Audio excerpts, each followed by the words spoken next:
What is up, my people? How are you guys doing? Happy Monday. Happy Monday. Well, welcome to another episode of the Black Line Brief. I'm your host, Matthew McKim. We got a jam-packed show tonight. So, as you come in, please hit the like and subscribe. It's how you help the channel. All right. It's the best way to support a, growing, humble channel. All right. Well, it's the best way to help any channel that you view and you tune into. So please do that as you come in, because we all got lives and things pull us away from the screen at times. And sometimes we don't have time to hit the like on the way out.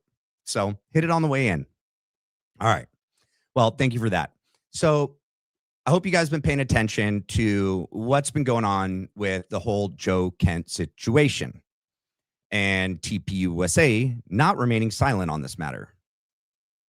And everyone else on that side. This whole thing couldn't have made it more clear that there's clearly a side that are all getting the same talking points, okay? And they're the same people that we've been suspicious of this whole time, all right? Whether that be Gary at Paramount, Ben Shapiro, oh my goodness, who else? Officer Tatum, Graham Allen, what's the other guy? Dan, or what's his name? Dave Rubin. And I found a new one today. All right. And we're going to look into her. I don't recommend subscribing to her channel. I do, so I can get up. Now I do, as of I found out about her today, so that I can continue to get information about what she's covering, because she's got a direct connection to Rabbi Wolicki, who is speaking on behalf of Charlie and claiming he's Charlie's rabbi. How can you be Charlie's rabbi when Charlie wasn't Jewish? I mean, you could be like Charlie's friend who's a rabbi, Charlie's rabbi friend, Charlie's friend who's a rabbi and gives him, his perspective on things. I mean, but you can't be Charlie's rabbi. Charlie wasn't Jewish. They want to make him Jewish 100%, just like, they're making Trump Jewish. So, that's interesting. Does my mic sound good to you guys? Maybe my ears are getting a little, hopefully I'm not coming down with anything. Does everything sound good? Sounds a little not crisp. Maybe it's me. All right. First, we're going to look at is Andrew Colvett and Blake Neff. All right. We're going to start there. Oh, and as you come in, please get in a super. And no, let me rephrase that. If you want to do a super, get it in while you can, and I'll read it as we go along. Okay. No pressure. What I mean is I'm not going to wait till the end to read them. Okay. A lot of people write things about what I'm watching or reading or commenting on, and I don't want to leave it to the end and it's out of context. All right. All right. Let's start here. Someone made a joke. Blake shaved his head. I think he always shaves his head. I think sometimes he's just, he can't shake that laziness that he's always had. Did you guys know he used to be really overweight, but his face and his head was always still the same size. Yeah, it was kind of funny if you go back and look at videos of him from before. But yeah, some days he decides to shave the side of his head. All right. Welcome to the Charlie Kirk Show. It is Monday, March 23rd. 2026 here at the Bitcoin.com studios. Good to be back in Phoenix. Welcome back. And then it's not just that you're back in Phoenix. It's that you have once again regained access to, what? To certain orange goo that will revitalize. We're not there yet. You gotta. Okay, so that has to do with like krill oil or something that they're getting paid to advertise. And Blake being Blake and Andrew being Andrew. Andrew wasn't thinking about it, but they're always thinking about the money. And Blake couldn't waste an opportunity before Andrew exhaled to be like, hey, make sure you plug the krill oil. It's true. Strong sell. I have everyone's it thinking here. Everyone's thinking about it. All right. So, we've got a really full show. Lots of guests coming up. I want to address something that emerged over the weekend. And really, it's kind of been a storyline, I guess, for the last week or so after the resignation of Joe Kent. So we had touched on it a couple times last week. Obviously, it's consumed a lot of media. President Trump's being asked about it and whatnot. The central claim, though, that I want to get to was Joe Kent leaking certain information. And over the weekend, a clip came up Stop it. I got to stop you right there, Mr. Andrew. You guys, leaking information. So Laura Loomer and all of these freaking just people without brains, Gary at Paramount, they're all saying now like Joe Kent needs to be investigated for leaking confidential national security secrets. Okay, first of all, he didn't leak the texts. Number one, we know that she got them from Andrew. Okay, two, how is a civilian's text messages national security? How is that confidential? Like, let's say he did leak them. How is that? How did that break his oath? How did he violate anything by doing that? Their personal text messages that when given to the FBI, they said, nope, I don't want them. I don't need them. Not relevant to the investigation. Not important. Go away. Go away. How is that leaking information? So we're already starting out right out the gate, accusing Joe Kent of something that he didn't do. And they're all doing it. Everyone go online. They're all saying that he's like Tucker and they should both be investigated for leaking national secret, like confidential, classified information, information pertaining to an ongoing investigation, a federal investigation. No. Remember, the feds inserted themselves when they didn't need to. All right. And we're going to look at something that Mitch Snow said on a recent podcast over the weekend. And he made a very good point. So the FBI started the precedent by saying that there was cause for a federal agency, right? A government agency to get involved, the FBI, in Charlie Kirk's investigation, or else there would be no jurisdiction. There'd be no reason for the FBI to get involved unless Kash Patel made some sort of argument that there was a reason for the FBI to get involved.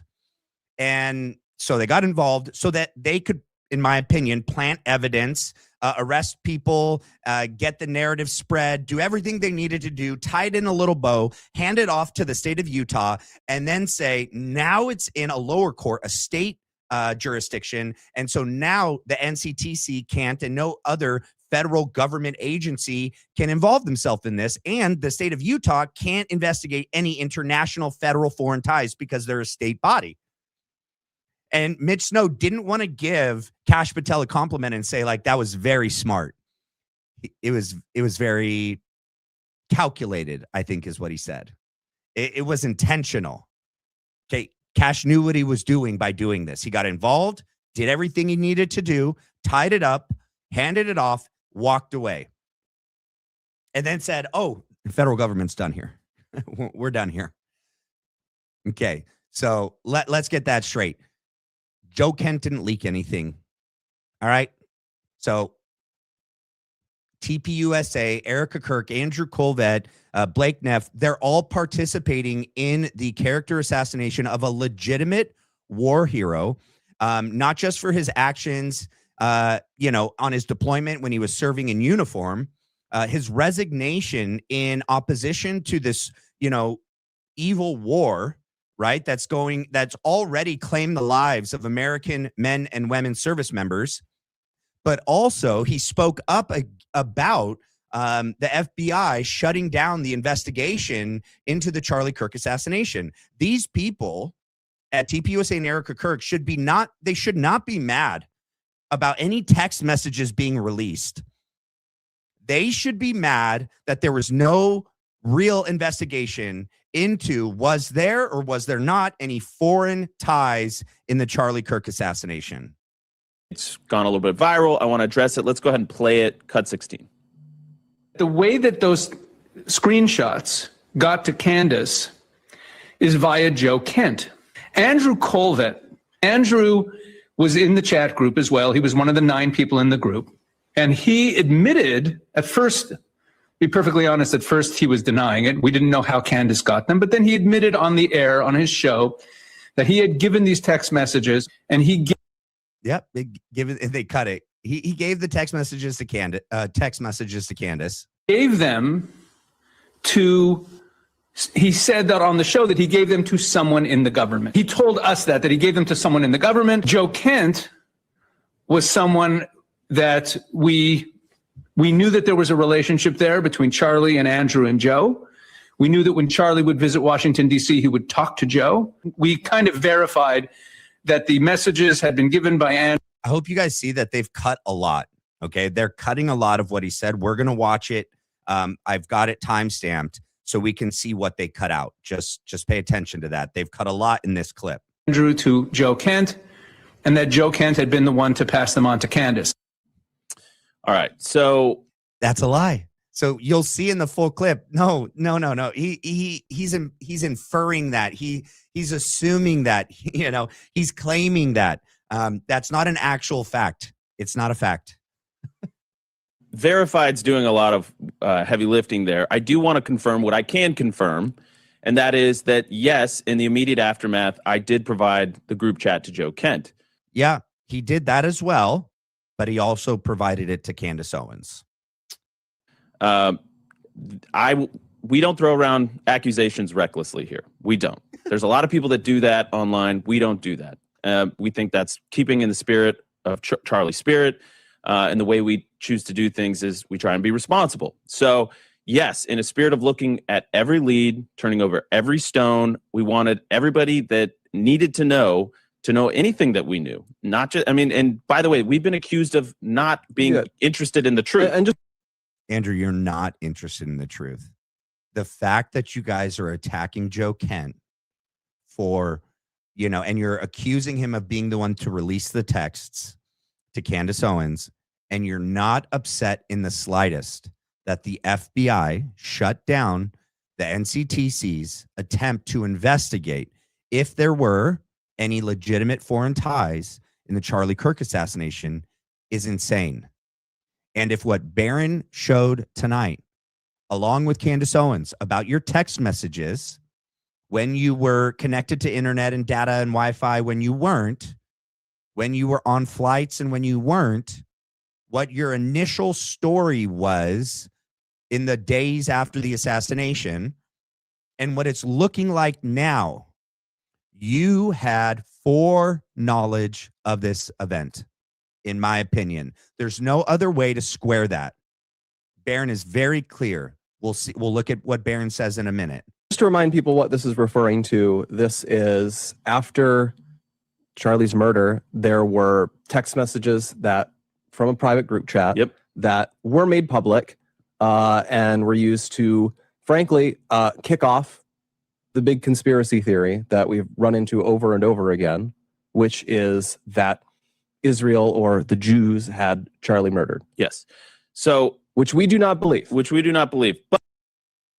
do not believe. But yeah, we know you don't believe it. But on what basis do you not believe it? We all in the public believe that there's a potential. We haven't seen concrete evidence, but everything surrounding Charlie Kirk's life in the years and weeks and months before his assassination leads to there being this building, issue with people that are so pro Philly and that were Philadelphians that were donors to him. They were putting all this pressure on him, right? And then everything after Bibi coming out and saying that Philly had nothing to do with the assassination, reading the note, but not letting us see the actual contents of the note. Josh Hammer and all of those Philadelphians saying that Charlie Kirk was a diehard supporter of Philly to the very end. Everyone's failure on your side to even look into, to even say that there's a possibility. That is so just suspicious. And the fact that you guys can't just be honest is insane. And attacking Joe and Candace because he is a credible person who had actual firsthand knowledge of this and could speak, and he's credible and he could speak to this. It gives it actual merit. You guys all know the position you're in, and you have to come out and attack him. That's playing your hand without even, I don't know if you guys know it, but by you guys doing this, you're showing us that you guys all have something to hide, and you're all freaking out right now. But we have been accused of trying to, or we're not interested in the truth. The actual fact of the matter is that behind the scenes, we have given everything we know to give, every single piece of information. This was one of them. Did they give the text that Erika Kirk denied existed? That Charlie Kirk texted this little, worm. Charlie texted him and Dan Flood and Frank Turk and other people the night before, they are going to kill me. Did they pass that on to the FBI and to the NCTC? Did they? No. I was told I could trust Joe Kent. I provided the screen grabs to Joe Kent, and I don't know what happened to them at that point. Okay, that I just want to make that very clear. Then he shouldn't say the following statement.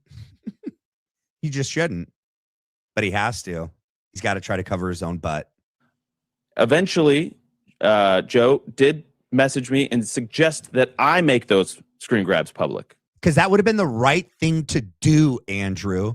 How does someone like Joe Kent, who knew Charlie on a peripheral basis, saw him in passing at the White House, knew him as an acquaintance, not as a friend, not as a work associate, how did he realize, okay, just by reading this and knowing what he knew about the external circumstances that led up to his assassination, that you should release this to the public, that this was something important? How did he know to do that, encourage you to do it, and then you say this statement? I declined because those were shared privately. I didn't want to be reckless with them in the public. There could be innocent people on that group chat that would then be harmed. So I declined. Yeah. Do you think who was harmed most on September 10th? You little worm. Charlie Kirk was killed because of his beliefs on Philly, standing up against the Iran war. That's really what did him in. And we can all see that. No, you didn't release them because you knew it would point one direction, to Philly. All roads lead to Philly. And you knew it. You wanted to save your behind. You wanted to save every other, Philadelphian donor on that list's behind. You could have whited out or done whatever and redacted their names so that their names didn't appear on there, which they ended up anyway. They ended up getting redacted. We don't see who told Charlie that wouldn't be a good idea to invite Candace on, Charlie. That might seem smart in the short term, but in the long term, that's not a good idea. We don't see who wrote that. So the names were redacted. You still could have released the text, dude. You knew that it would implicate you and all of these other individuals. That's why you did it. You weren't going to let Charlie's voice speak, but you guys are going to put words in Charlie's mouth and speak for him. You're disgusting. You have no conscience. But then fast forward another week or two, and they were made public. So that's what I know, is that Joe suggested that they be made public. I declined. Then they were made public. And that means then Joe must have released them. How does that follow? Okay. A equals B, B equals C, therefore C equals Z. Bro, go back to school. That doesn't mean anything. Correlation doesn't mean causation. Freaking A, dude. Can I 100% categorically say that he leaked them? No. But those are the facts. Maybe somebody on his team. Those are the circumstantial, not freaking Andrew, dude. I just got to say. Maybe they got passed around. Maybe somebody else leaked them. So he's just going to speculate now for the next few minutes. Okay. Maybe a stork flew them down and handed them to Candace. Maybe they just appeared in her cloud one day. Okay. Maybe if you don't know anything, you should just stop doing what you're doing. But those are the facts of the matter, and that's what I know. Yeah, and the reason we're bringing this up, obviously, with his departure from the administration, there's a lot of debate over what it means. Yeah. People have been arguing, was he a leaker? Some people have suggested he might be a criminal. He should be indicted. We're not saying that. You just said that some people are saying it. You didn't even need to say that. And you definitely did imply that he leaked the text messages, which aren't in any way confidential or classified information. But this has come up, and yeah. Well, and my name's getting tossed around with this as if I. That's why. Andrew couldn't sit back and let people talk about him without him having his 5-second of air. That's what it is. People were talking about me and I didn't like it. So I had to chime in. And dude, they've all been releasing text messages. Okay. Brett Wines, other people are releasing text messages from Charlie Kirk. Okay. They're leakers too. They need to be hauled in and investigated. That means you and Erika as well, sharing those text messages about Ben Shapiro. Oh, they're friends. I did something untoward. No, I don't regret any of it. I regret that they were leaked. I was told that I could trust them. I told that it was private and it would be guarded just to look into any possible leads. And by the way, we did that with a bunch of different things because we want the truth to come out. Yeah. So we're not blocking anything. We don't even care if the answer is something that is really, really terrible. Notice that he couldn't say what we all know what he's talking about. Okay. We don't, so instead of saying really, really terrible, he meant to say like, even if it points back to Philly, but he can't just say that. So he's going to say really, really terrible. Terrible for who? Terrible for you. Terrible for Blake and TPUSA and Erika Kirk. Terrible for BB, for the government, for the military, for everyone that was involved. Frank Turek, Brian Harpole. Sorry, my contacts are getting stuck on my eyelids. Okay. We want the truth. We want justice. And we believe that Tyler Robinson killed Charlie Kirk. We believe that they got their guy. We have additional questions. But guess what? It was an egregious breach. Whoever shared that screen grab publicly, it was an egregious breach. And an egregious breach of what? National secrets, classified information, what? Ongoing investigation. What was it an egregious breach of? Your feelings? Cash Patel and the FBI turned down Joe Kent. They said, we don't need those. Those aren't relevant to the case. No foreign ties. They weren't evidence. They weren't accepted as evidence. What are you talking about? How is that an egregious breach of anything? And obviously we're not happy about it. Yeah, we know that. But can't put it back together again. Can't put the paste back in the tube, as they say. And so, again, I just want to be very clear. I don't know who ultimately shared that publicly. But the facts are, Joe Kent was one of the people that had it. Very, very, very small group of people. Maybe one of his team members, whatever. But he did suggest that it was shared. Okay, so what he's saying is, I don't know who shared those texts publicly, but the facts are Joe Kent had them, told me to release them. I didn't. And then Candace got them. So A equals B, B equals C, C equals F. So therefore, Joe released him. He knows what he's doing. He doesn't even have to say it. He just has to repeat this like 5 times, and people are going to be like, oh my gosh, Joe gave him to Candace. Which even if he didn't break the law.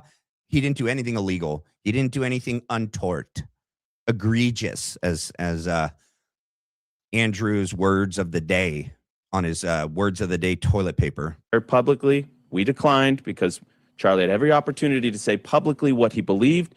He did not say that publicly. Because you killed him before he had a chance to. Do you not understand that? That's what I was waiting for. I was waiting for that moment right there. That guy is a piece of work, dude. That's why they took him out before he received any questions from the students regarding Philly. He said everything privately to so many people, and he did with Megan. He did at a lot of events. He did the sit down with the students. He was speaking a lot. And the night before, everything had been building, and that was like the climax. That night was the straw that broke the camel's back. Charlie was going to not hold back after that night. They're going to kill me, and I know it. He sends the text out.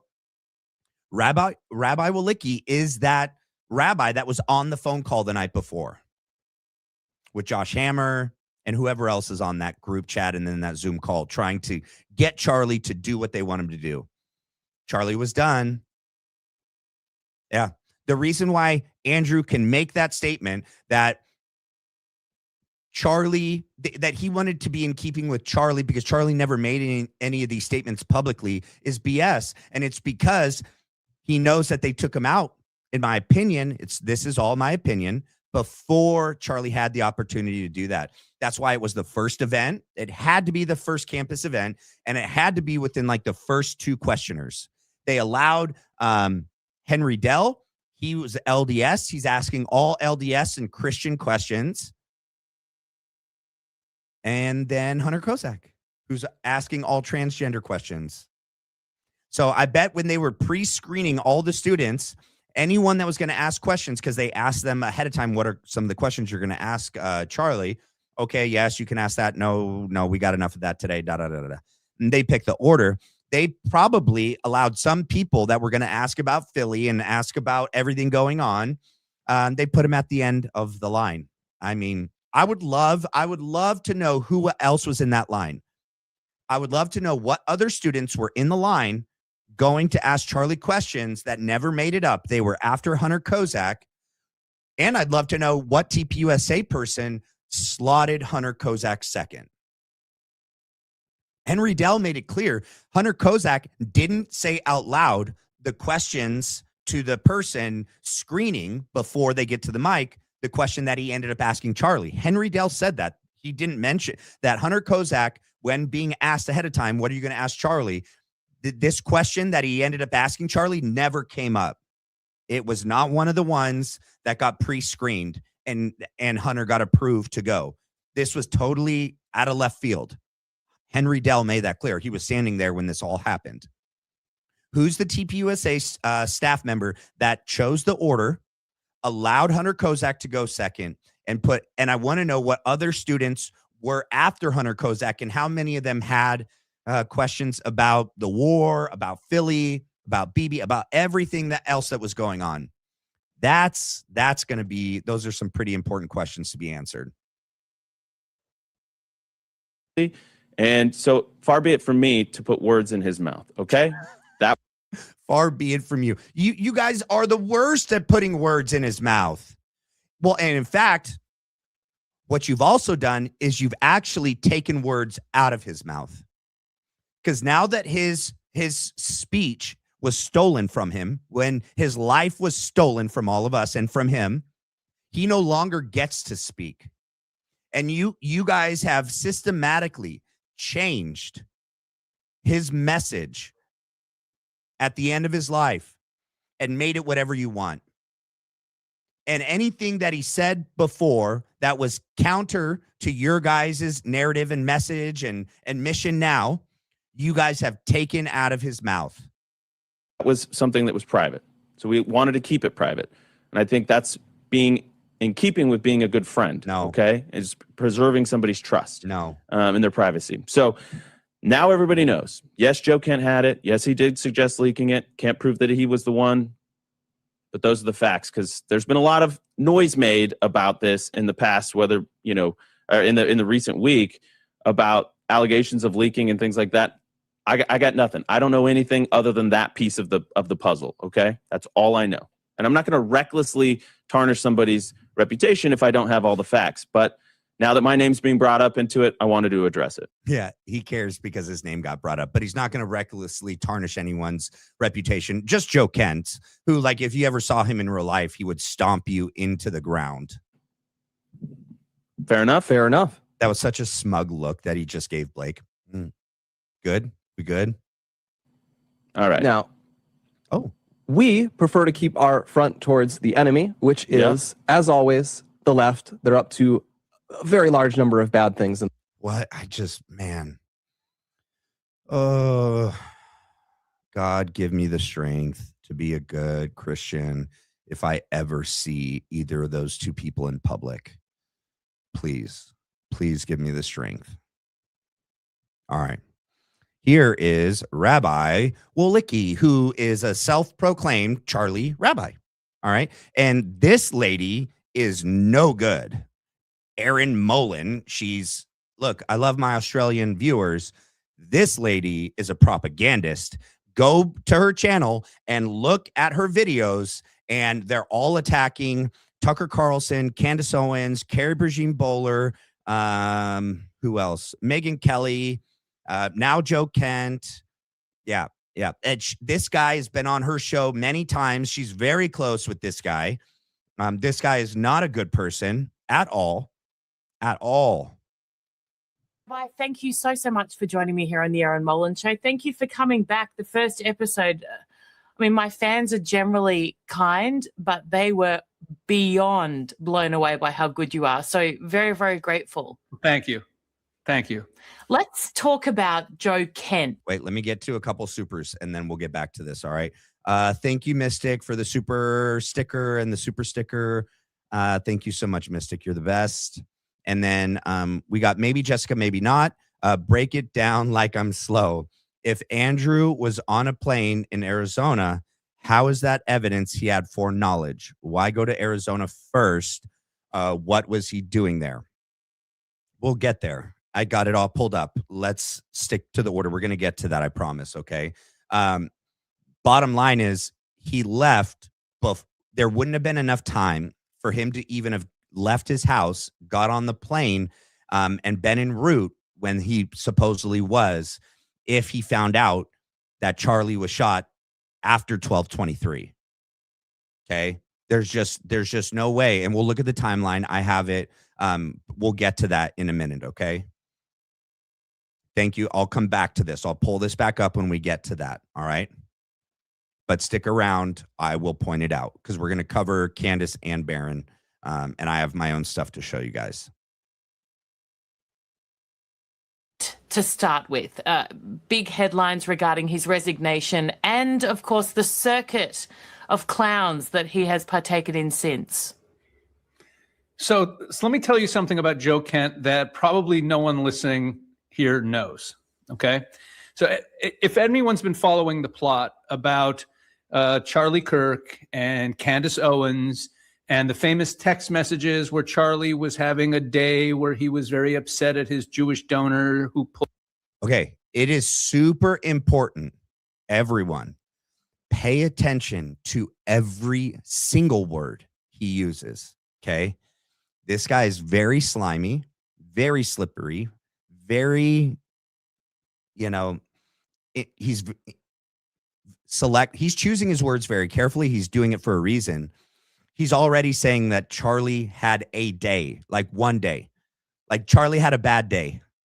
Charlie was having just a bad day because it was just this one day where all these donors at the same time in one day pulled out, and he was frustrated at donors this one day. Okay? This isn't the only time. He's going to use words specifically to twist this in a different way to fit his version of events and narrative and Charlie. Pulled out, and that famous screenshot that Candace made so much of. So here's something I'm kind of revealing this for the first time, Aaron. You know that I was in that chat group, right? We talked about that last time.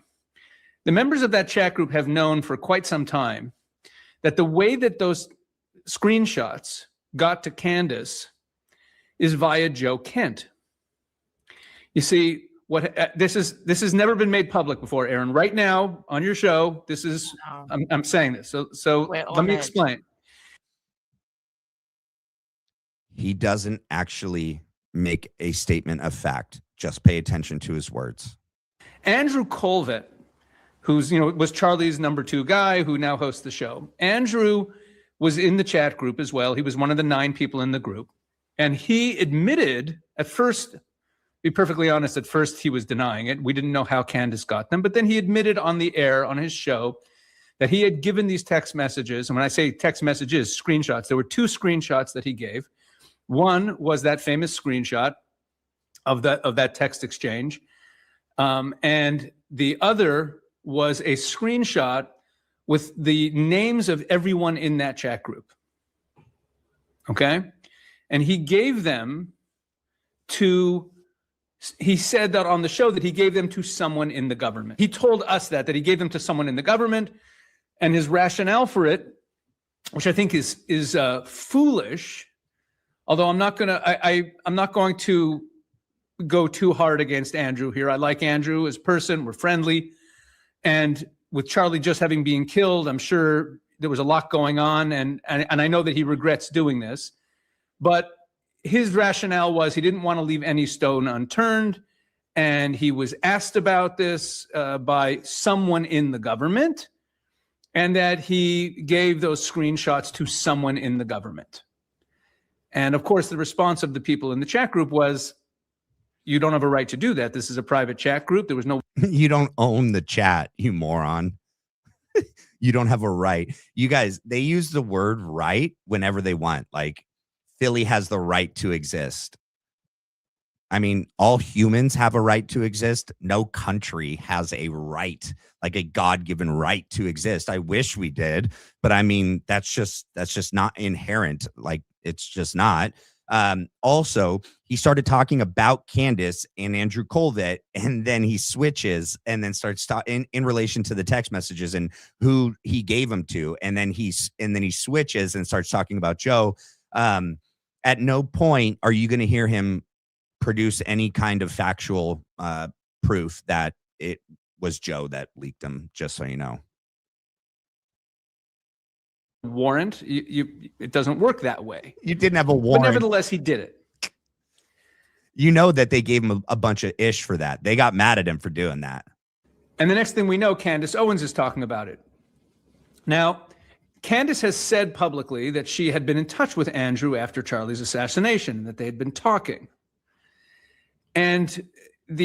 But we knew that even if Andrew might, maybe in some alternate, if Andrew had messed up and given her the text message with her name in it, where Charlie was saying he might invite her back to AmFest because he was upset at this Jewish donor. Bam. So he's going to talk around this. He's already done it like 3 times where he is insinuating that he knows that Andrew gave them to Candace. And it does make sense that Andrew would give them to Candace. Andrew was giving all sorts of information to Candace. And this text message that he's referencing has Candace's name in it, and that Charlie wanted to have her on right before he was taken out. 100%. And then you're going to see him pivot. And he's just a slimy, just not good person. That could be possible that he would do that, although unlikely, because TPUSA had broken with Candace, and Andrew knows who Candace is and what she might do with that. Does this guy not follow everything? Andrew Colvett was Candace Owens' source for months after the assassination. Everything that was direct information from the inside of TPUSA, she later released. Andrew was my source. Andrew was my source. Andrew told me that. Andrew sent me that. So it does not follow everything he's saying. There's no way Andrew would have done any of these things and given her information when that's exactly what he had been doing this whole time. And just because Candace had a break from TPUSA didn't mean all communication between her and Andrew ceased, because it didn't. And we know it didn't. So it was doubtful, but what really made us feel that Andrew was not the one to give her the text messages was that second screenshot. There's no. Okay, so notice he said, made us feel that Andrew. So he started by trying to make a statement, a factual claim that Andrew Colvett didn't give Candace the text messages and that she had to have gotten them from Joe Kent. But then as he starts laying this out, it's how he feels. It's his opinion. He believes there's no way. It's possible, but not likely. He doesn't make an actual statement of fact. No way, even if he had shared that first screenshot, that he would have revealed to Candace Owens the names of all 9 people in the group. How do you know that? It made no sense. To you. So we didn't know how it got to her. And then we started putting pieces together. Because they started putting pieces together. That means they are looking at this with the same information that you and the public and we all have, and they're inserting their opinion and they're trying to connect these dots. No, it's not like he has proof. He doesn't have metadata.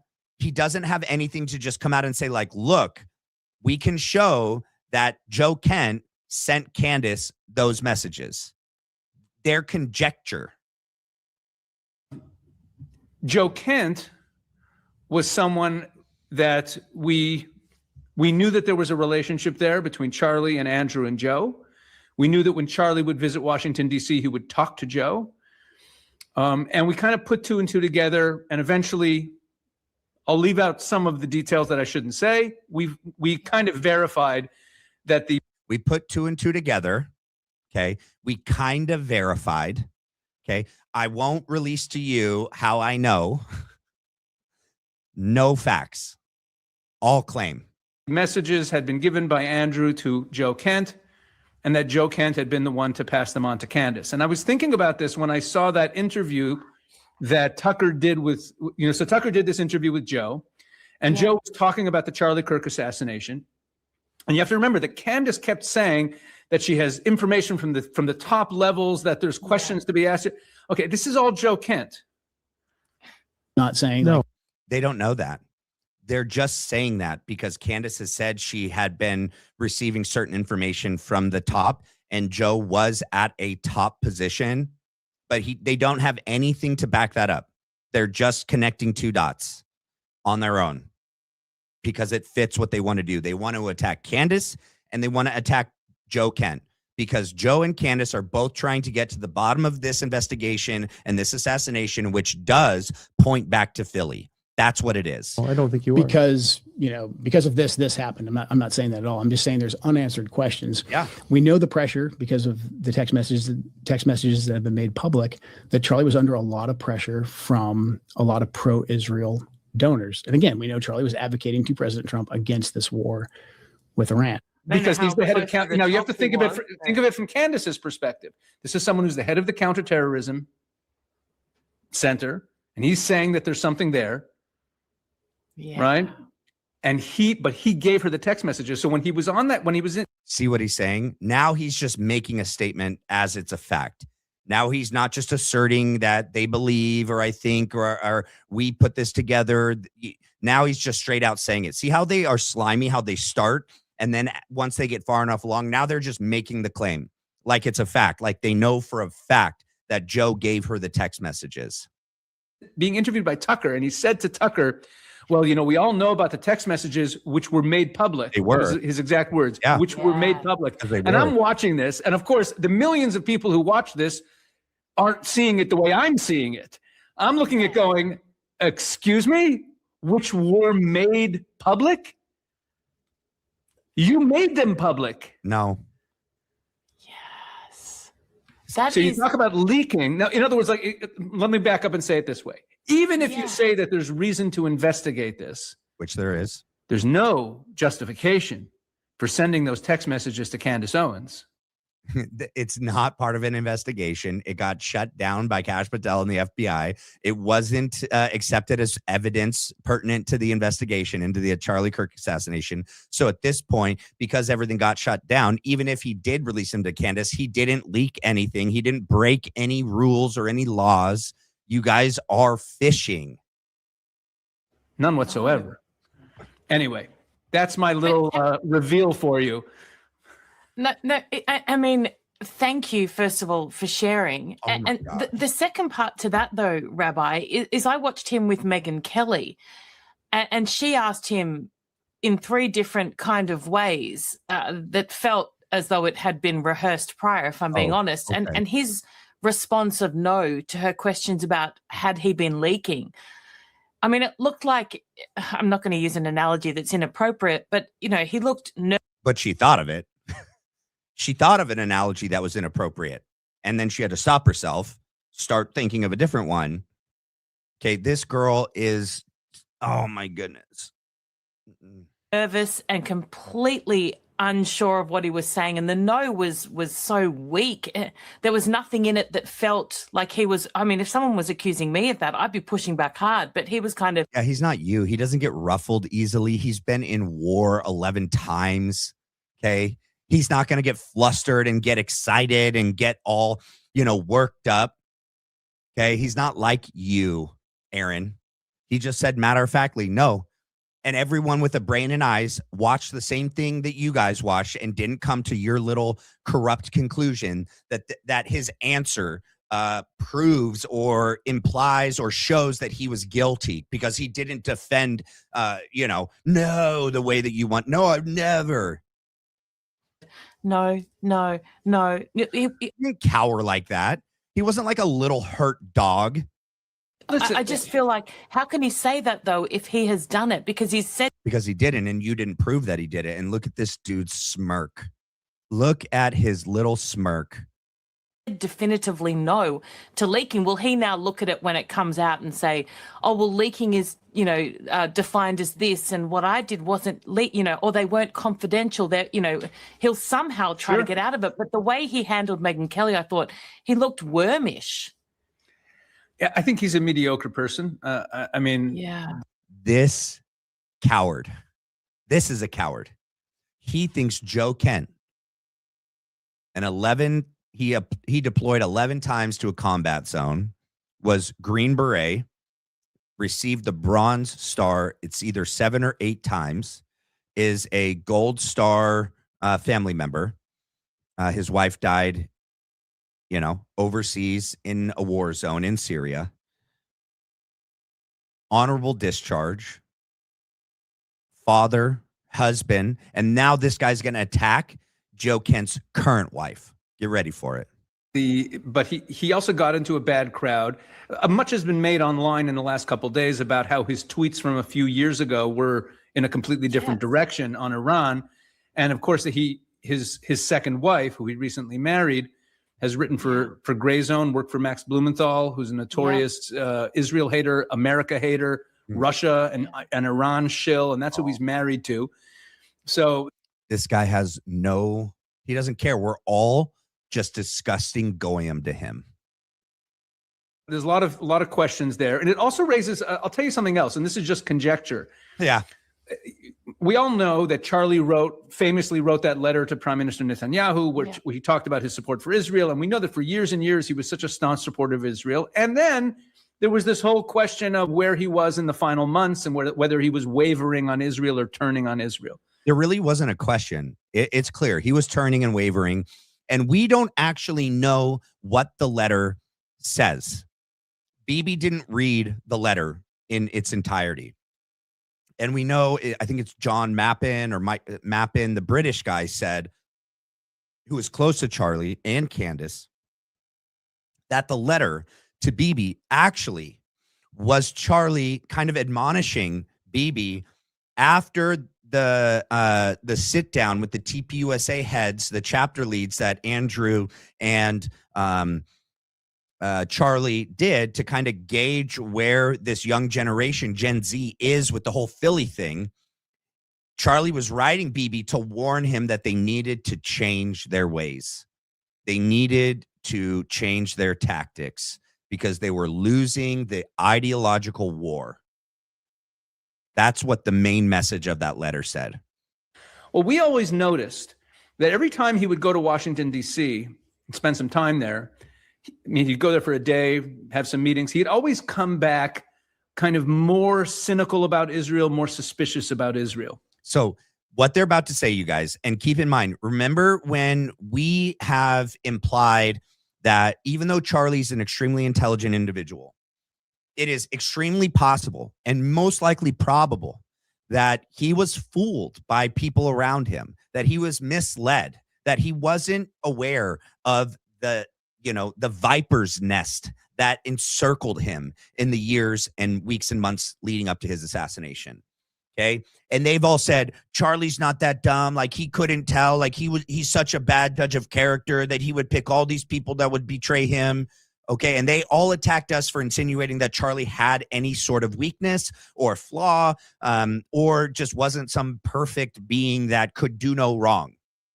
Well, now he's going to say, actually, yeah, even though Charlie was extremely smart, he was just a young man that when in the presence of Joe Kent being a grown man, a Green Beret, combat veteran, Joe Kent was able to just brainwash Charlie. And that every time Charlie came back from his meetings from the White House and his interactions with Joe, that Charlie came back, with a particular bent against Philly.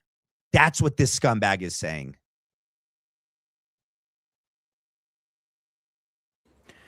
And now, in retrospect, I think back and I wonder to myself, Charlie was a young guy, brilliant guy, young guy. And here he's got this friend who's the head of the counterterrorism department. He's in the intel community. He's in the office of national intelligence. And I wonder if all along it was Joe Kent who was poisoning Charlie on Israel. That's just my conjecture. Because of who he is and the group and who he runs with. It's also interesting, when you think back when Tucker was on Fox, Joe Kent ran for office a few times unsuccessfully. Yeah.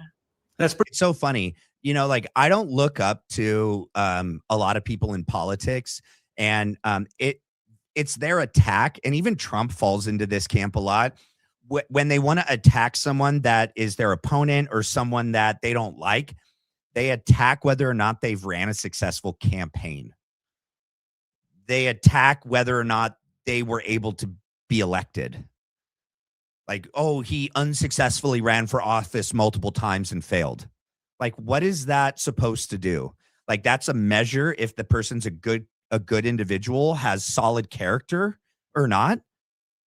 No, in fact, I would say that's proof that he's not a scumbag, because to be extremely successful in politics, you got to play the game. And I think that's probably one of the main reasons why Charlie never wanted to play the game. And I don't think that he had real aspirations to become president. Other people wanted him to become president so that they could use him in that office. I don't think he was ever willing to do what it took to get there. And these people use this as some sort of proof that means Joe Kent's not a good man, or he's a failure because he ran 2 unsuccessful Senate, campaigns or whatever. Pretty much his career. He was a war hero for sure, and his wife was killed. And then he had a number of unsuccessful runs for Congress and kind of became a bit of a talking head on some MAGA shows. Yeah. And but mainly on Tucker. He was a regular on Tucker Carlson's show. Yeah. And so was Candace Owens. And so was Glenn Greenwald. And all these people and they never talked about Israel. Tucker Carlson never talked about Israel on his show on Fox. Yeah. And so now what they're going to say is just that Joe Kent brainwashed everyone. Joe Kent did it. It was all Joe Kent. I think this is where he says he is Charlie's rabbi, or she introduces him as such. I knew Charlie Kirk almost better than anyone. Do you agree that he would still? You knew Charlie Kirk almost better than anyone. How does she even know that? Like, no, I wouldn't say that he knew Charlie Kirk better than anyone. I don't accept that. Feel that this was not a just war, or that this action shouldn't have been taken? Well, I wouldn't say that I knew him better than anyone, but his positions on the Middle East and Israel, I'm definitely, I could say that I'm more qualified than almost anyone to talk about. So on the 2 positions that TPUSA and everyone is perverting his language, his beliefs, his views, his stance at the end, on those 2 reasons, you are the most qualified to speak on behalf of Charlie. How convenient. Those are the 2 issues that are the most important. Those are the 2 issues that Joe Kent and all of us think Charlie was assassinated for. And now here you are, Mr. Rabbi Wolicki, and you're going to speak on behalf of Charlie on those 2 issues. Because the entire substance of my relationship was that Charlie had subject matter experts on every topic that he talked about, that he relied on to get good information. And he knew that if he was going to talk about Israel, he should have someone on the ground in Israel who knows the situation, who also understands conservative America First MAGA politics. And that was the relationship. It was a very professional relationship, but it was an ongoing daily texting and talking relationship. And I'll tell you what he would say, because he said it in June. In the June 12-day war, Charlie, in the lead up to it, was in the camp that was opposed to America stepping in and taking action. Yep. He was opposed, meaning he was in the same sense that Steve Bannon and Tucker Carlson and many others in the America First movement were saying, look, this is Israel's war. Let Israel fight it. And he left Joe Kent out of that on purpose. But Joe Kent was also in that same camp. America shouldn't get involved, and worrying about getting involved in a regime change war or another Middle Eastern quagmire. Charlie was there, except for one difference where he broke from that other pack, which was, he said this, and he said it multiple times. He said it on Jesse Waters on Fox. He said it on his own show.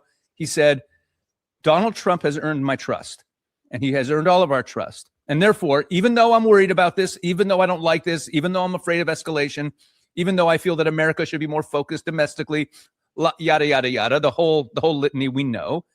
He then, his pivot was, he said, however, I trust Donald Trump. He's earned our trust that he's not going to make those mistakes. What about now? What about now? You think Charlie would trust Trump now? After Venezuela?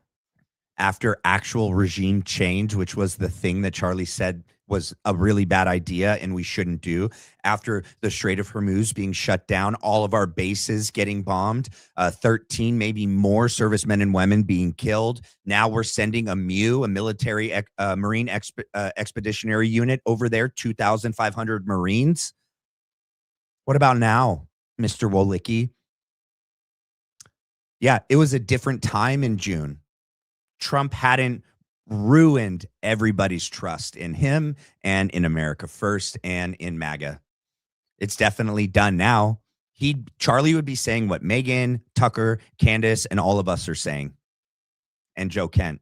Yep, he'd be saying, no, this is not what you promised us. This is not what you ran on. This is the thing he told Trump not to do. So he wouldn't be trusting him anymore. All right. All right, let me get to the next. The next one we have is here.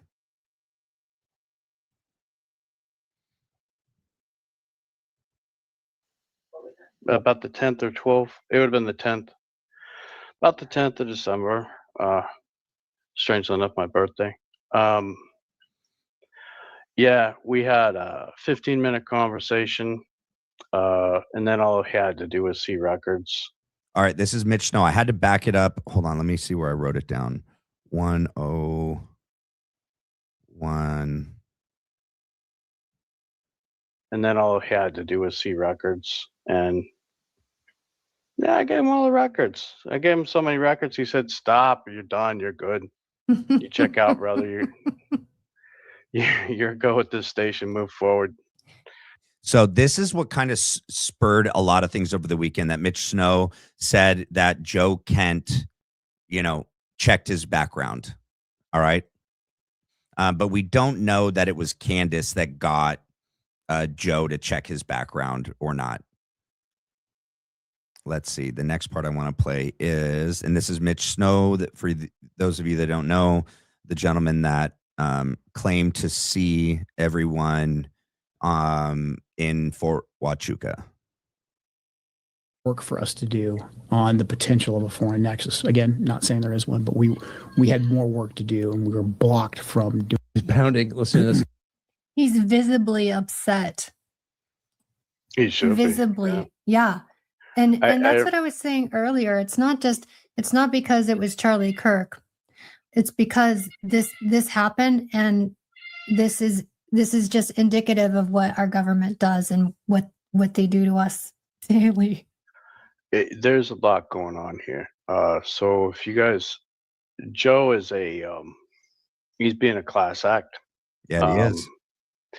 He's holding his punches. Yep. But he's trying to let people know. So our government, if you don't understand it, is fractured into a whole bunch of jurisdictions. Like every department, everything has a jurisdiction, has a piece of a pie of jurisdiction. Mm-hmm. The FBI sort of oversees having a bulk of that. So what the FBI and the FBI director, what he's confirming right there is they took over an investigation, confirmed it needed federal investigation, pushed a narrative, and forbid other parts of the federal government and jurisdictions with their powers in looking into it, even though there was evidence to look into, forbidding them. and using the president to dictate that. And then they pushed the case down to a county and state level, knowing that the county and state don't have the jurisdiction to pursue an investigation into where this might go. Yep. So what Kash Patel did is actually, it's not incompetence. Right. It's intentional. Yeah. It's intentional. Yep. Mm-hmm. Why is the head of the FBI intentionally arresting 3 people that he and everybody else know didn't put a bullet in Charlie Kirk's neck? Yep. And then forcing that to go through at a state level where they can't investigate properly, and he'll stop them if they do. Yep. So that's that alone. Like, if we knew nothing else, if I'd never spotted these people down in Fort Huachuca, that alone, it should have you all outraged. Yep. I agree. All right, we're gonna go here. All right. Now we're gonna transition to what Candace and Barron kind of laid out tonight in regards to the text messages, the timeline, and to answer this question as we get into it. I will answer this as we go along. And then I want to give Renita a shout out for giving this super. So now it's 2 MEUs. It's called MUSE, a Marine Expeditionary Unit.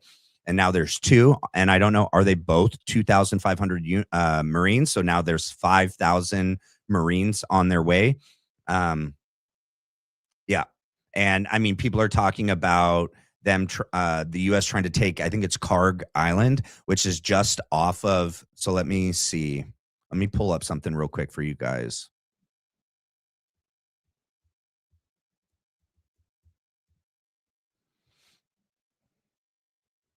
Give me a second as I pull it up. I had to pull up a new tab.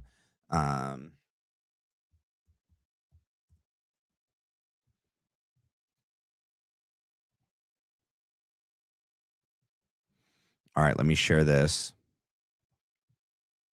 Okay. So right in here.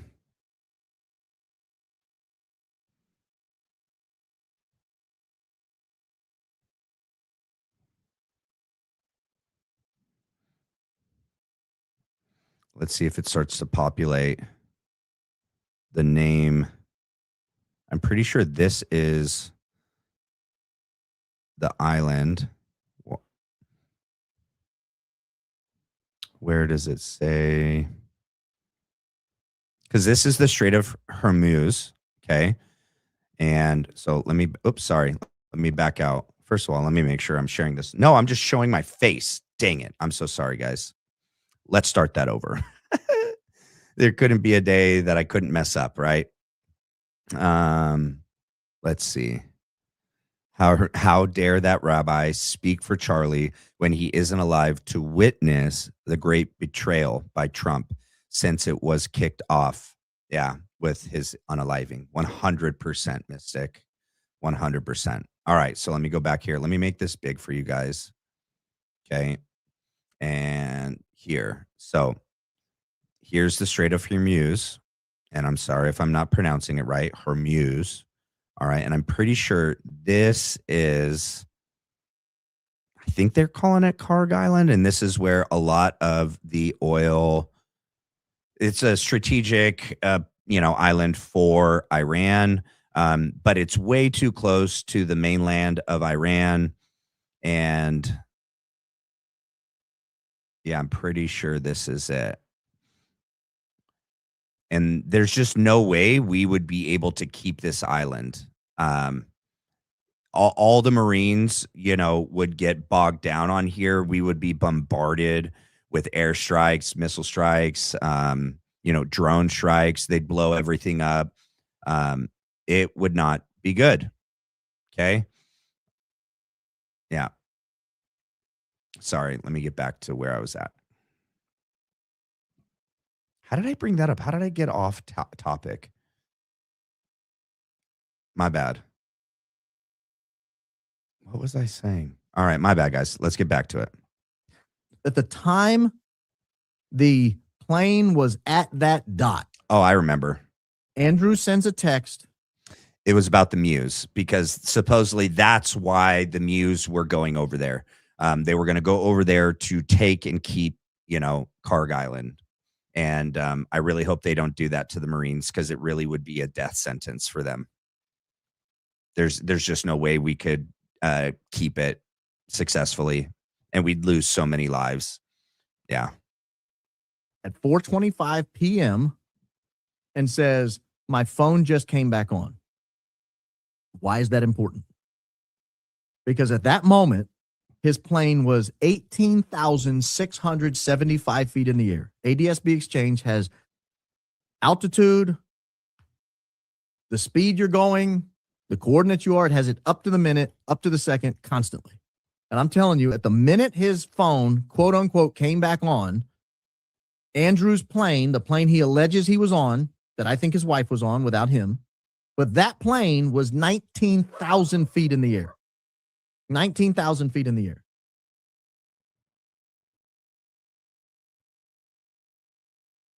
There it is. That plane was 19,000 feet in the air. Thank you, Daisy. It was going 459 knots, which is almost cruising speed. There's no way that when you're 19,000 feet in the air and that you're doing 459 knots, that your phone connects to a cell phone tower and starts downloading data. It does.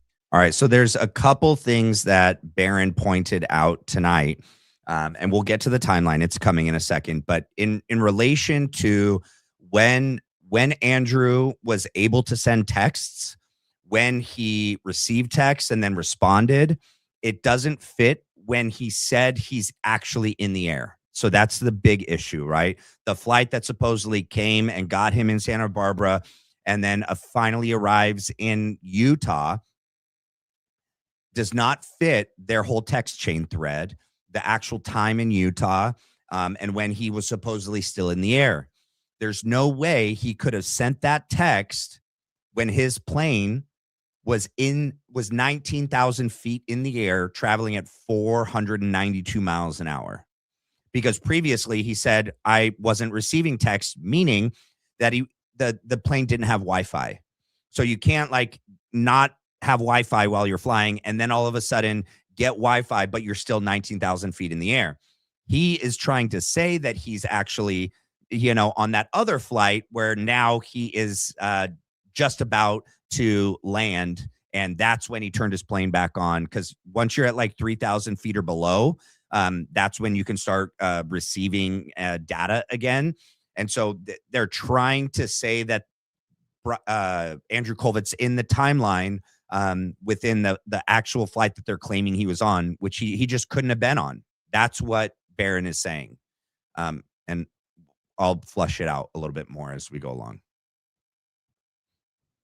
Doesn't happen. That's not possible. That's not the way the world works. That's not the way technology works. You guys have been on planes. You know that's not what happens. When you get above 10,000 feet, frankly, when you get above about 3,000 or 4,000 feet, you lose data. Can you guys think about this as it applies to 9/11? Can you guys think about this as it applies to 9/11? And that all the people on those planes supposedly were using their cell phones to call their loved ones. Okay. Yeah. Yeah. So that doesn't make sense. I know that's a side note. That's just something I thought about as well. But there's just no way the story that TPUSA, Erika Kirk, and Andrew Colvett are telling us about, him arriving in Provo when he did without his wife, and then he falls, or supposedly is with his wife and falls into Erika's arms, and then Erika doesn't remember if his wife was there or not. None of that actually adds up with the flights that we know were going on that day. So it just, their official narrative and story and timeline of who was on what flights and when and where they were, it doesn't match the facts. That's the main point. Lose it all. If he had Wi-Fi on the plane, his phone wouldn't have just come back on at 4:25. I think what he was trying to say is, hey, guys, I'm finally on the ground. But I can tell you right now, because we've double-checked the times, that plane was not on the ground. Yep. That plane was still 82 kilometers away from Provo Airport, and it was 19,000 feet in the air, and it was doing 459 knots. So that right there is evidence to me, at least to me, that he's lying.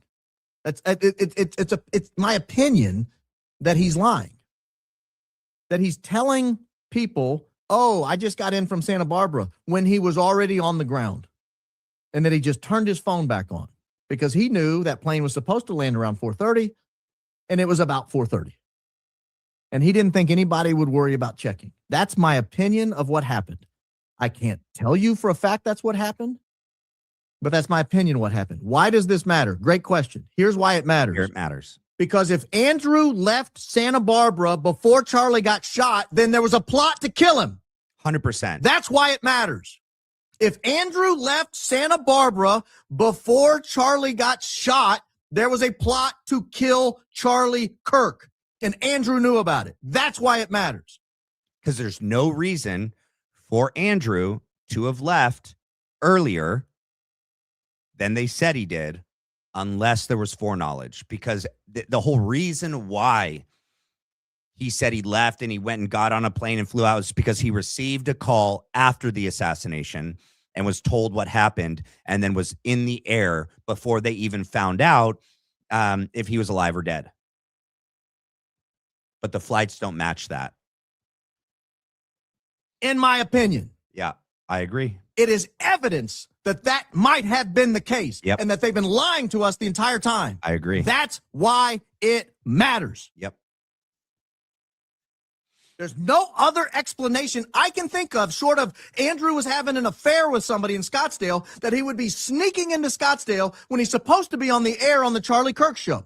When he said that today, I was like, oh no, you just gave them their only possible alibi. That's literally the only other thing, in my opinion, that could explain why Andrew was in Arizona when he's supposed to be flying directly from Santa Barbara to Utah. Yeah. All right, let's listen to the queen of podcasting herself. I want to make sure I'm back far enough. Let's see. And at this time, Arizona is on Pacific time. Yeah, hold time frame in Santa Barbara, home with his wife in Santa Barbara, when that company becomes Justin Strife, because he's been promoted to COO. Just 7 days earlier, he gets promoted to COO. So he's the number 2 guy here. And of course, the most important person is also going to be our public relations, our longtime spokesperson, Andrew Colvett. Yep. And their chief marketing officer, Marina Menes. Now, if Andrew Colvett's story that he is now telling the public is true, he was at home with his wife in Santa Barbara when Charlie was shot. And then he mysteriously waits for 3 hours until he flies private with his wife at 3:19 p.m. Utah time. I'm going to keep everything in Utah. That's their story. That's the narrative they're saying. And so that's why this doesn't add up, right? That he waited 3 hours before getting on a flight. It doesn't add up. Time today, because it's just easier that way, because you don't have to worry about the time changes. Okay. So 3 hours, almost exactly 3 hours. He departs Santa Barbara. I could get him a private plane faster than that. Yeah. Going, what? That's not, nope. He told me he sprinted, whatever. That would mean that during that 3 hour time frame in Santa Barbara, Andrew Colvett should have been available, right? To freely communicate with the team, the press, until that flight departs. So I know that Candace and Barron had to have collaborated in order to do their 2 episodes today. And I agree that they should. All right. Because it would have been way too much for one of them to do the whole thing. Think of how long Barron went. And he was still going when I went live. And think of, how much time Candace spent on, showing us everything that she had to show us. They had to divide and conquer to really pin down. So you couldn't really make sense of all of this if you didn't watch both shows today. And so if you're only watching Barron's show and you didn't watch Candace's or vice versa, you're kind of left to like fill in the gaps. But if you watched both, you got a very clear picture of the whole point in this, right?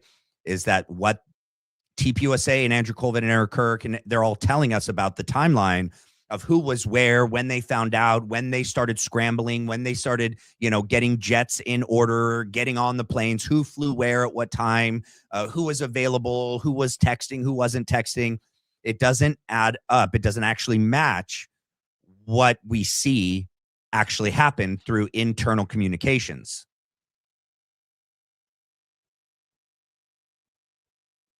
Because Andrew should have been able to receive and send text messages. It shouldn't have been Aubrey formulating that letter to the press and to the company. It should have been Andrew. But if Andrew wasn't at home in that 3-hour window with his wife, if he actually was already in the air, and that's why he couldn't receive and send text messages, he was out of reach because he actually wasn't still in Santa Barbara. He was actually already flying.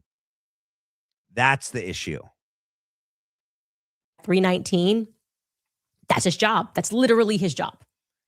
That is not what these messages reveal. Yep, I agree. These messages that I'm about to show you, they are in Pacific time. So you're going to have to adjust them all forward 1 hour in your mind. At this time, it's Arizona time, and at this time, Arizona is on Pacific time. So I'm going to do that already when I discuss these messages 1 hour forward. And don't worry, I'm then going to show you a nice, clean calendar entry so that you can take a screenshot and understand how this went down with the details of the communications afterwards so that everything is crystal clear. At 1:02 Utah time, so 39 minutes after Charlie is shot, at 12:23, Andrew Colvett messages the group, and he says, he's telling them for communications, we can confirm publicly that he's been shot. Take a look at this, okay? In this group, we have Justin Strife, we have Andrew Colvett, we have Marina Minez. And I'll pause it if you guys, it was hard to follow earlier. So Andrew Colvett at 12:02 says, we can confirm he's been shot. Okay. I don't know why someone did a thumbs up. All right. CNN. So we don't know who sent this. I think this is probably Aubrey, right? Well, it's either Aubrey, Justin, or Marina. Because the only ones, well, no, this is Marina. It's probably Aubrey, right? She is Andrew's right-hand person. She's the, young lady that came out, and was fired and did that whole, X release. She was fired by Marina because of the Uber driver, and she was wearing a blue sweater and it was like a black screen behind her. That's who Aubrey is. All right. And so CNN wants someone to, and I think she'll end up, Candace will explain this, but I wanted you guys to be able to see this. And then Andrew says, no, I think CNN wants someone to confirm. Andrew says, no. Can Morgan do a news hit at 8 p.m. Eastern time with David Harris Jr.? If TPUSA, TP Action, or Kirk family need extra temporary security, Sheriff Sheridan is offering to assist of the Maricopa County Sheriff's Office. Marina's Morgan, no, Morgan, no. Andrew Colvett, question mark. Is she on Fox? No, she's not. She was going to go on with David Harris Jr. at 8 p.m. And then Andrew Colvett, sorry, on the plane, this just loaded. All right, let's hear Candace. We have Aubrey, who is later going to be fired over an Uber ride that Marina overhears. Here's that text chain. Okay. So at 1:29 p.m., again, I'm adjusting forward, Utah time, he is then informed that CNN wants to have someone on the show. Everyone's reaching out, right, to speak about it. And he instantly says no. Just a minute later, at 1:30 p.m., he is asked, can Morgan do a news hit at 8 p.m. Eastern? And there's no response. Okay, so at 1:30 p.m., there's no response from Andrew until almost exactly 2 hours later at 3:25 p.m. Again, this is Mountain Time. 3:25 p.m. Utah time, he asks back, is she on Fox? Like, is Morgan on Fox? And then he replies to that initial question that was sent to him at 1:30, and he declares why he's been absent for 2 hours. So he's following up, and he says at 3:26, sorry, on the plane, this just loaded. This just loaded. That's an important way of describing something. Because he wasn't, based on their narrative, he wasn't on the plane yet. Or at least he wasn't on the plane enough to be now landing and coming back into cell reception and data to where it all just loaded. In other words, I am sorry that it has been 2 hours and I did not reply to you. Yep. I didn't get this message because this just loaded now. Yep. Okay. Maybe you're coming into land, whatever it is. Now all your messages are starting to load. Messages, as we know, cannot load when you are on a plane if it's a plane that doesn't have Wi-Fi. He is saying that the messages just came ineffectively. Do we agree? That's what that means. This just loaded. Yes. This time frame from 1:30 Utah time up until 3:25 Utah time matches within the time frame that Charlie's plane is traveling.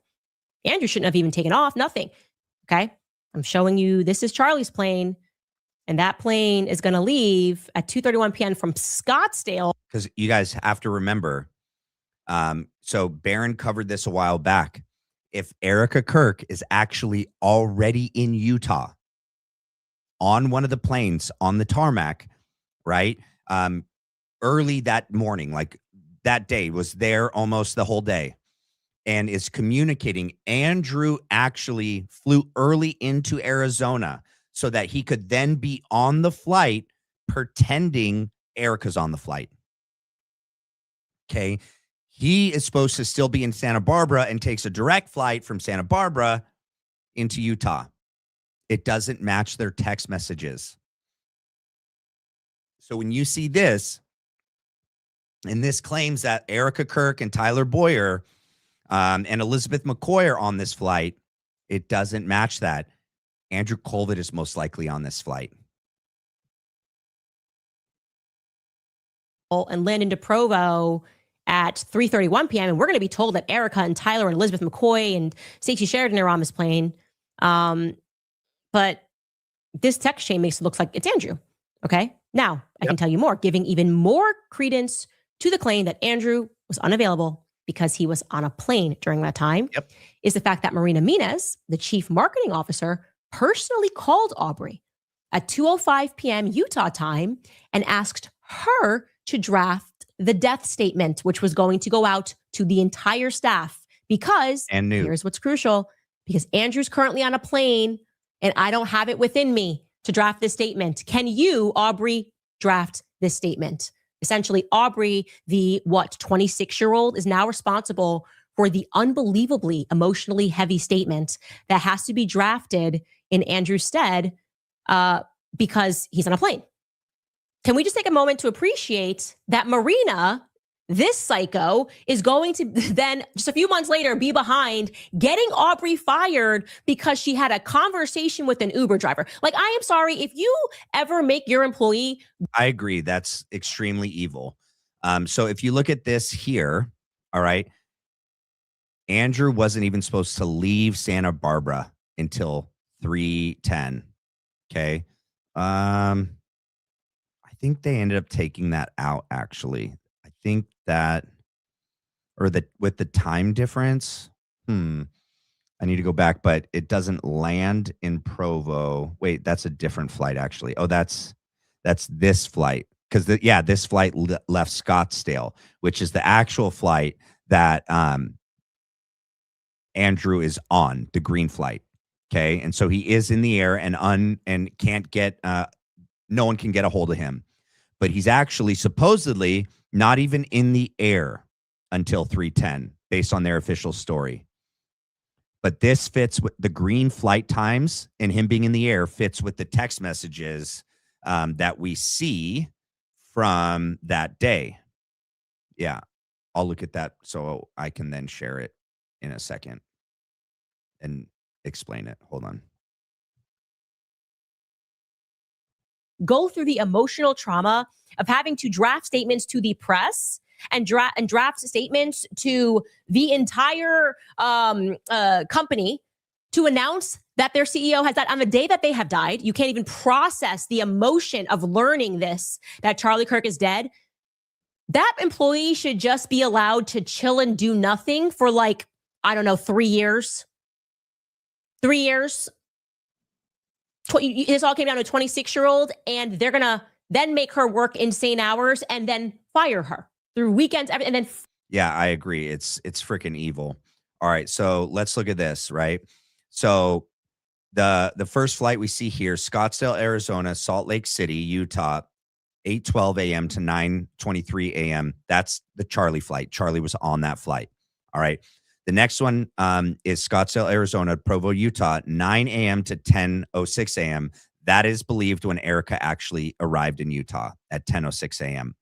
The transponder turns on at 10:05 to 11:35 a.m. All right, which means they would probably be communicating with this repositioning flight.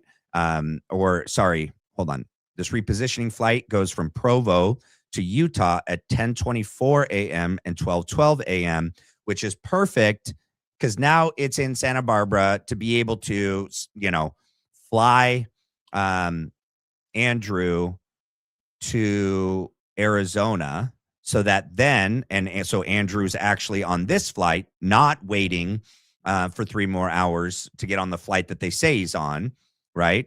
Santa Barbara to Scottsdale, Andrew's on this flight. And then in Salt Lake, further down, this is a different plane. This is a different repositioning plane. Hold on. I need to read back through this. Are they saying, I can't believe. Yeah, hold on. Let me finish playing it. There's a lot here.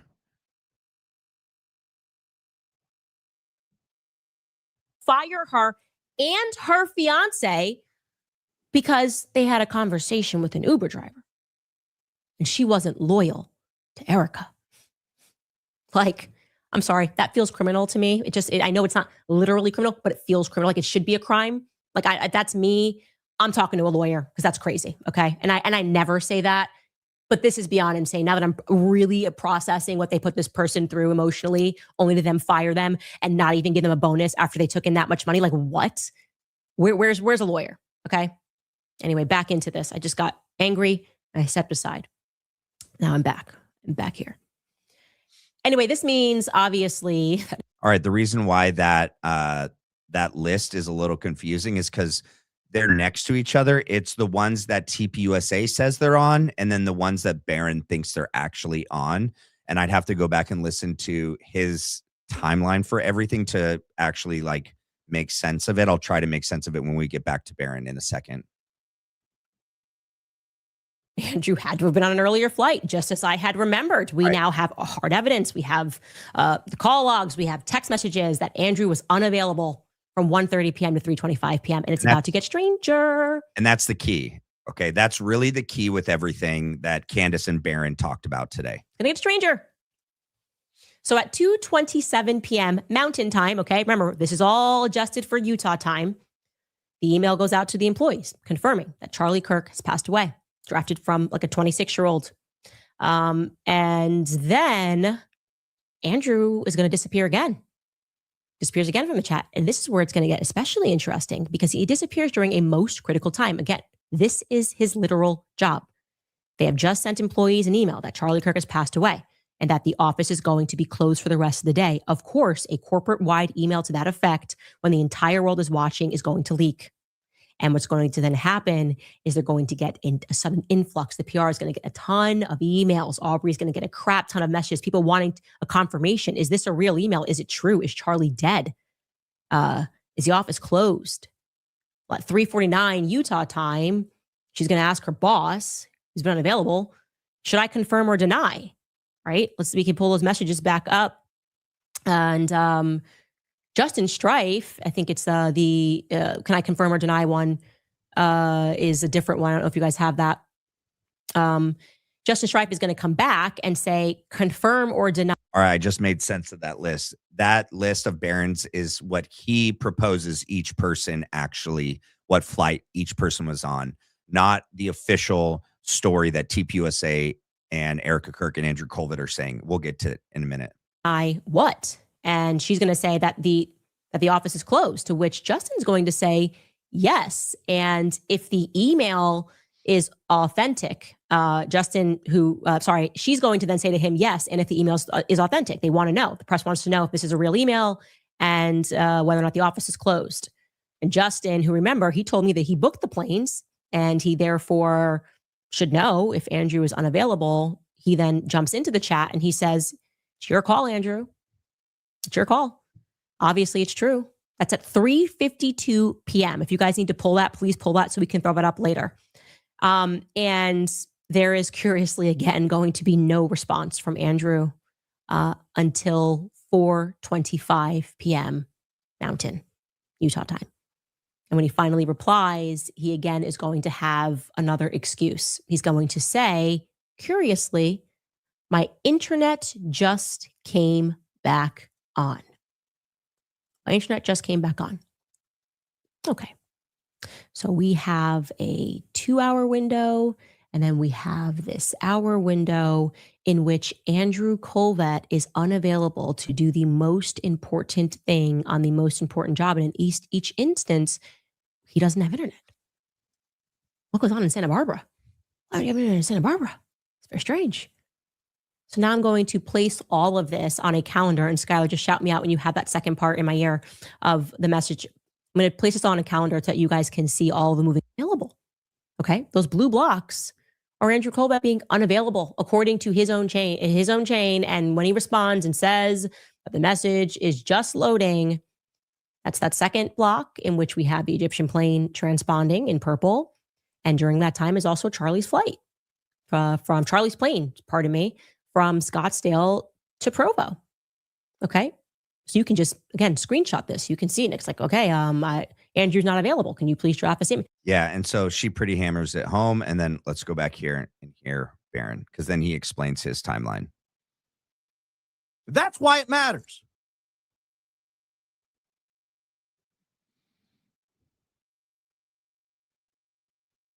And I'm sick and tired of the constant obfuscation and lies. And when we raise real questions like this, they ignore it. But when somebody says, "You think Erika was buying a jumpsuit at Aloe?" Oh my God, no. Of course she wasn't buying a jumpsuit at Aloe. I was buying the jumpsuit. Oh, that's when you choose to come in and answer it? That's when you choose to come in and answer the accusation?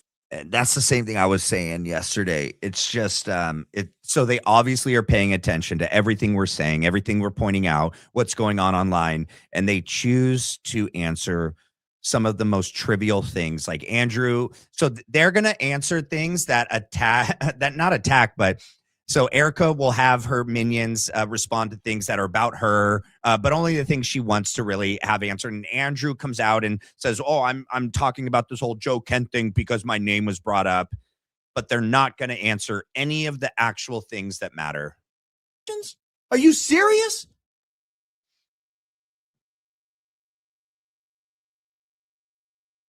That's when you come in, is when someone thinks she was buying a crop top? But I do 3 shows accusing you of leaving Santa Barbara before Charlie got shot or banged or whatever happened to him, and you're just dead silent? That's the key. In my opinion. Yeah, I agree. In my opinion, accusing you.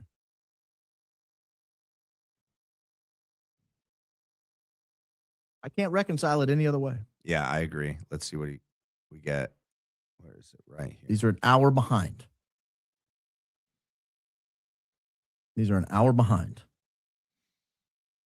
This says, Justin Strife, "You may need to wait until AK is on the ground." That was at 3:18. "My internet just came back on," 3:25. Your internet doesn't just come back on when you're 19,000 feet in the air. That's the key. And if you were on a plane with Wi-Fi, your internet wouldn't just come back on. You'd have had Wi-Fi the entire hour. 100%. That's the text we've been sitting on. That's the reason I knew he was on the ground. Yep. That's how I knew he was already on the ground. That's key. And I think there has to be some sort of a, I guess it's 226, 236. Oh, that's one we already shared. Let's go here. And the scenes of what these things look like. This is the Andrew Colvett on the day of the Big Bang, as far as we can tell. The Big Bang happens at 12:23. I'll make it a little bigger. The Big Bang happens at 12:23. In my estimation, the only way that it makes sense that Marina Minas said that Andrew was already on a plane was if he left Santa Barbara on this plane. This resolves two problems that I had in developing an Andrew Colvett timeline for that day. Problem one was Marina Minas's conversation that he was on a plane. And the second problem was, why is this plane in Santa Barbara in the first place? Yeah. The only reason this plane goes to Santa Barbara is to pick up someone who lives in Santa Barbara or who is in Santa Barbara. So that putting Andrew on that plane resolves both of those issues for me. Why is the plane going from Provo to Santa Barbara, Early Santa Barbara to Scottsdale? That looks like a TPUSA run, and the only TPUSA affiliated person there is Andrew. So that's problem one I had. And that's earlier. This happened before Charlie was assassinated. And in my opinion, that the repositioning flight and being there in order to bring Andrew to Arizona and then Andrew to fly to Utah to be Erika on the plane. Erika's on that plane. It's resolved by putting Andrew on that plane. And problem two was Marina Minas said that Andrew was already on a plane. Here's the thing, you guys. All their correspondence from that day, everything they did, all of the text messaging that we all are now having shared with us, the timelines, people paying to have this really high membership to get flight data. They never, TPUSA, the government, everyone involved, Erika Kirk, and Andrew Colvett, they never could have foreseen that this would have been us 3 months, 4 months, 5 months, 6 months, so on down the line. That this is actually how much Charlie meant to us. They underestimated how much this meant to all of us. They thought that they had everything covered.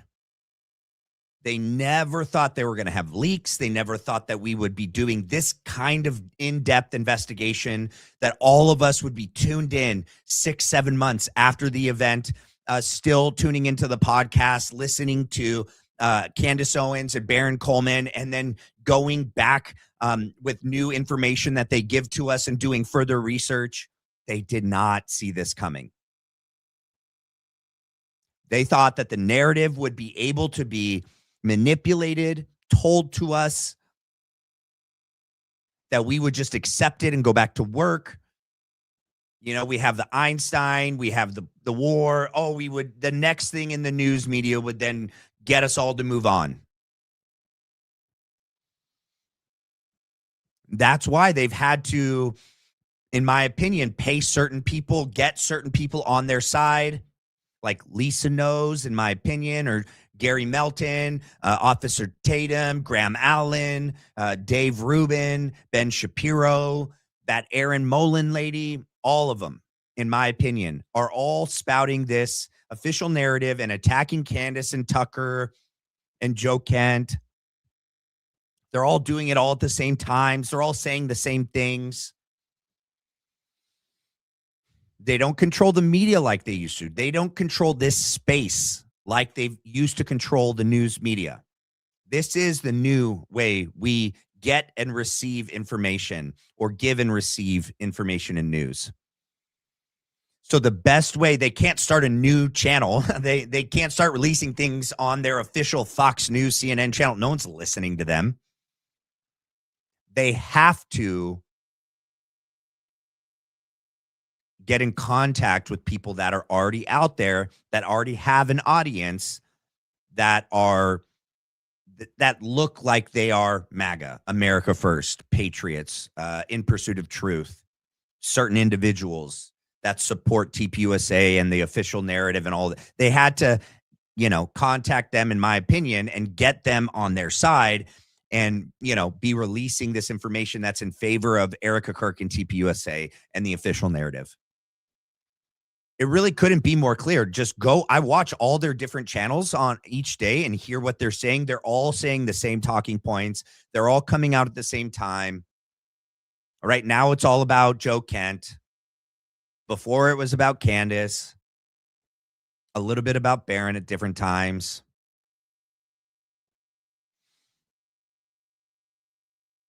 Never answering any of the real questions that get brought up by us, by Candace and Barron and Ian or anyone else for that matter.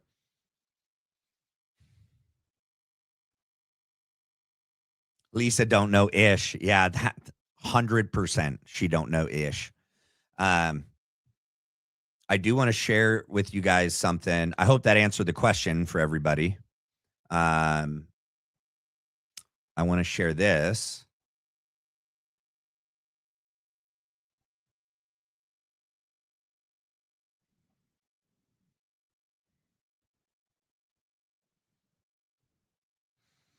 Okay, the other day I did play it and I couldn't. Cabling for the.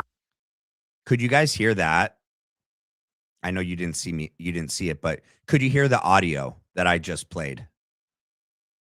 Because the other day when I tried to play something, you guys couldn't hear it. And then when I went and I checked on a different, the next day, you guys were right. You can't really hear it. And I don't know why. It's like all turned up as loud as it can be. Could you guys hear that just now? Yes? Okay, cool. All right. And let me make sure the volume is up. It is. All right, let me replay this. I was really frustrated that you guys weren't able to have the counter cabling for the Unf America tour, and that really pissed me off, especially because we have some really good people that could be on campus to counter program that. Right, and I'm not in favor of the Unf America tour either. I'm just saying, but this is that day where she talks about not having read Charlie's book. Which is interesting. Somebody messaged me. Let me pull it up. Have you guys ever seen the movie? I haven't seen it. It's called The Words. And it came out in 2012. And let me see if you guys can see this right now. Yes, you can see it. Let me make it bigger for you guys. All right. Erika Kirk made a comment that's like literally from the book. All right. She's like, I didn't want to read his book yet because I realized this would be the very first time I would ever, or the very last time I would ever be reading his book for the first time. Okay. And so in 2012, The Words, the line you're referring to is part of the inner monologue of Rory Jansen, played by Bradley Cooper. He discovers and begins to read the lost manuscript he found in an old briefcase. The full context of that pivotal scene includes the discovery where he finds this manuscript tucked away in a vintage briefcase of his wife's, brought to him from Paris. Realization. He starts reading. He is instantly captivated by the quality and emotion of the writing, and he realizes that this is a once-in-a-lifetime literary find, and that once he finishes it, he can never experience that specific first-time feeling again. Okay? She like literally I couldn't find the actual clip of it, but someone emailed me explaining that literally her statement that day was almost verbatim from that movie, The Words of, I realized that this would be the very last time I would read his book for the first time. And I just couldn't bring myself to do that. And then I wanted to share this because this guy, and I let me make sure I'm sharing it. Yeah. All right.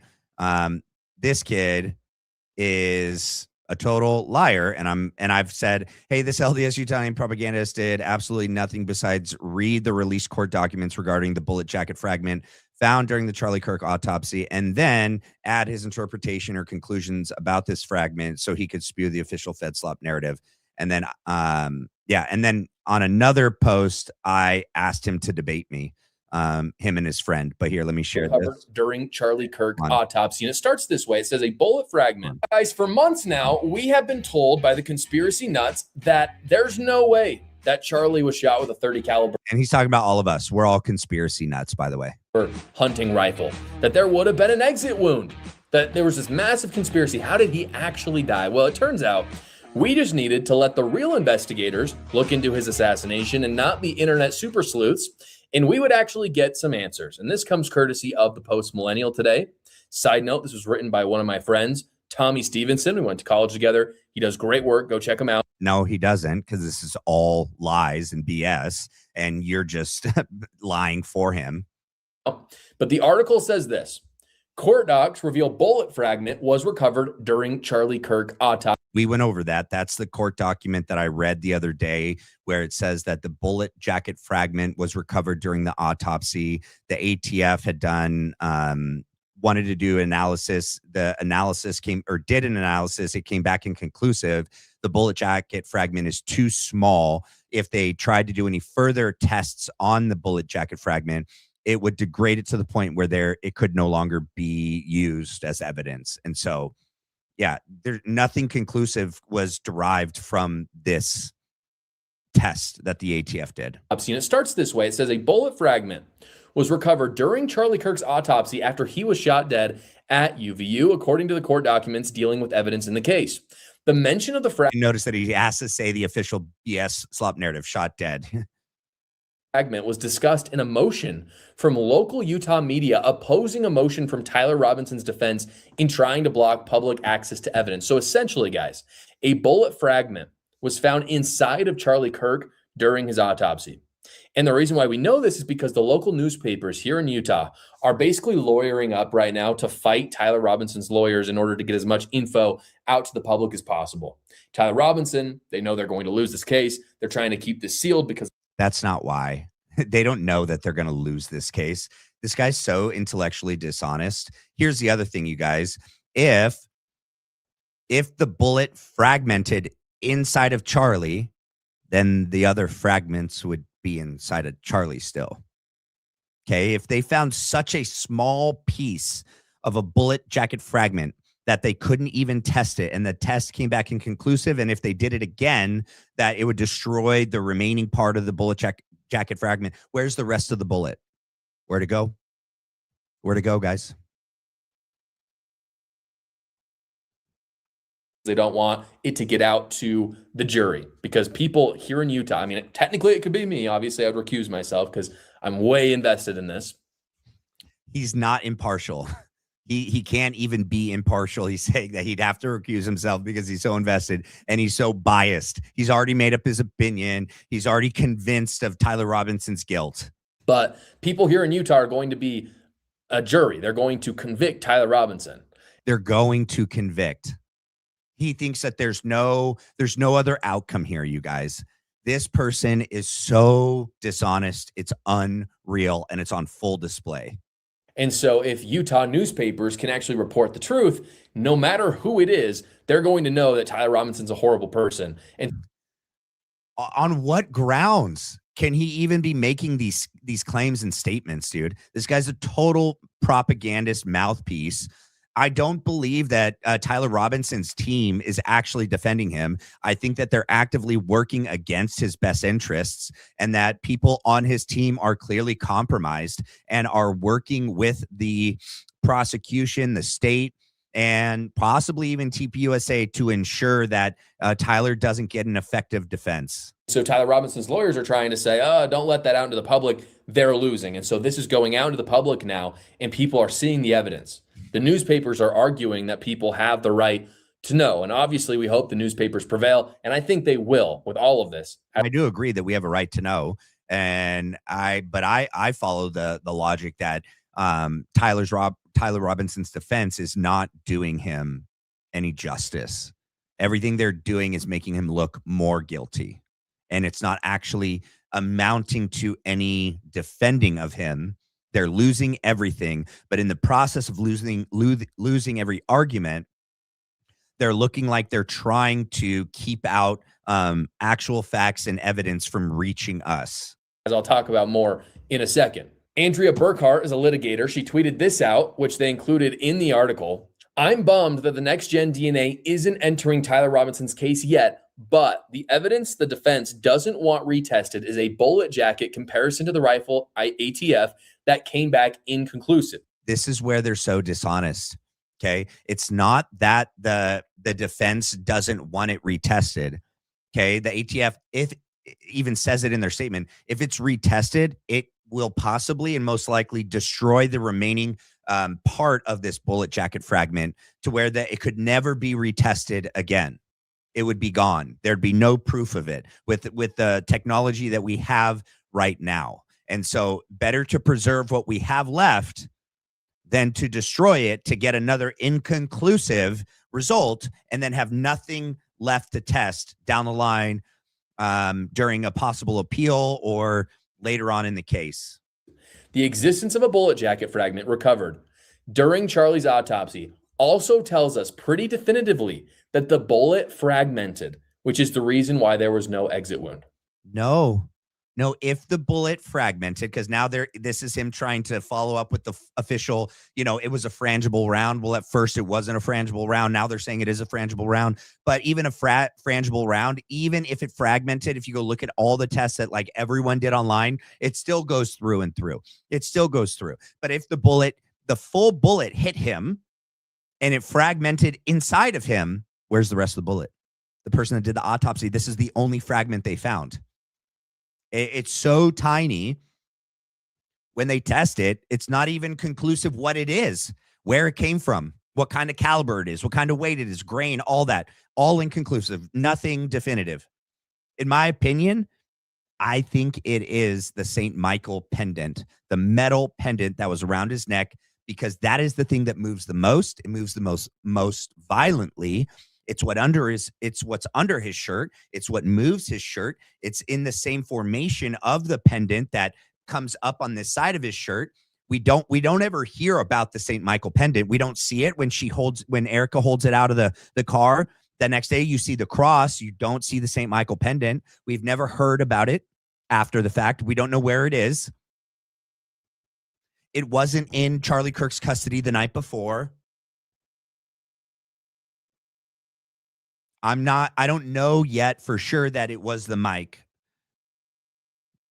because I don't know how the mic could have gotten his shirt to move from down here and the necklace to have, and hopefully when John Bray comes on, he can explain this in more detail and hopefully I can gain more clarity on this.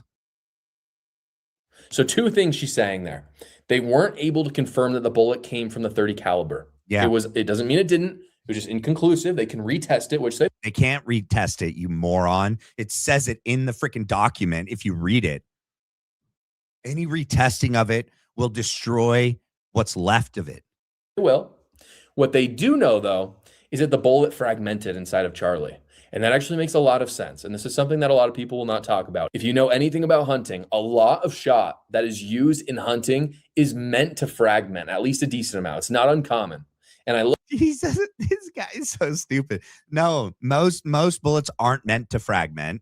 Okay, some are. Most that you go hunting with, no, you don't want it to fragment. Some do. Okay. Looked it up because I wanted to be sure here. He looked it up. He's not talking about firsthand experience. So he's claiming like Utonians, have this firsthand experience because they go hunting. Homeboy doesn't look like he's ever been hunting. And he's saying, but I had to look it up. I don't know from firsthand experience. I had to look it up. That's how I know what I'm saying. I looked it up. I Googled it. Everyone seems to agree that if everyone on Google seems to agree, bullet fragments on an animal or on a human, it is very likely there will not be an exit wound. This is not a crazy phenomenon. This happens. And where's the rest of the bullet, dude? Where's the rest of the bullet, bro?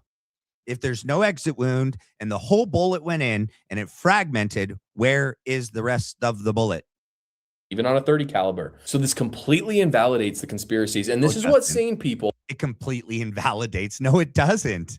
It doesn't do that at all. He just runs to the conclusion that he wants to shout out. Have said from the beginning, just because something looks weird does not mean it is the one fringe theory that people are putting out. It could be many things. Yes, it is weird that there's no exit wound. It's okay to say that.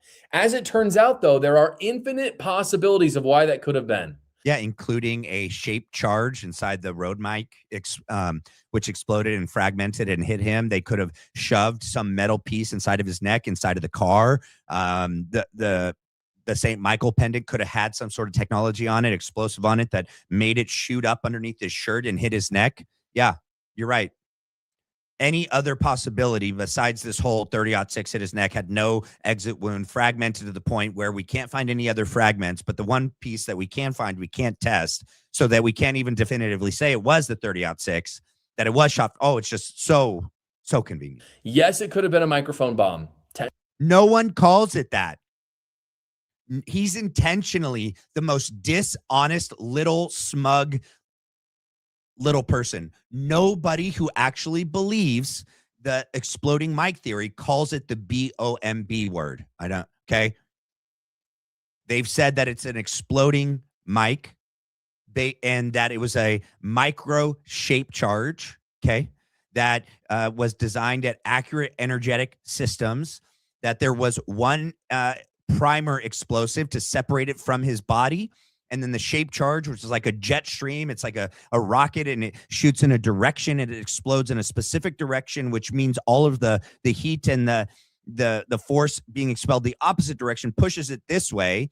So it's not going to be like a bomb in a radial explosion. Technically, yes, it could have been a different shot from a different person. Yes, it also could have been a fragmented bullet. And as it turns out, the odds of it being a fragmented bullet are none. Nelch. Zip. Way higher than microphone. And he's got to say it again. But he's not going to give you the stats. Like, he's just going to say that the odds are, the statistics are, the likelihood is, it's way more likely that he's right and we're all wrong because he said so. Trust him. Bomb, which is like what Candace Owens is saying it is. What a little jerk, dude. No one, and I don't even know that she's even saying that. No, actually, if we can go back to what she said in September, she said that she was 100% certain that he was shot with some caliber from the front. And she's never circled back to that. Maybe someone, maybe she hasn't circled back to that because she has to address that that's possibly false information that she was fed, and she released that too soon before she completely vetted it all the way. I don't know. But I don't think she's ever said publicly she believes that 100% it was the exploding mic theory. And to me, this shows the great hubris in conspiracies. And yeah. And what are you doing, dude? That's exactly what you're doing. Anyway, all right. Well, let me see if there's any supers left to go over. The last one was Mystic. Thank you so much, Mystic. Does anyone have any last comments, questions, concerns before I bid you adieu for the night?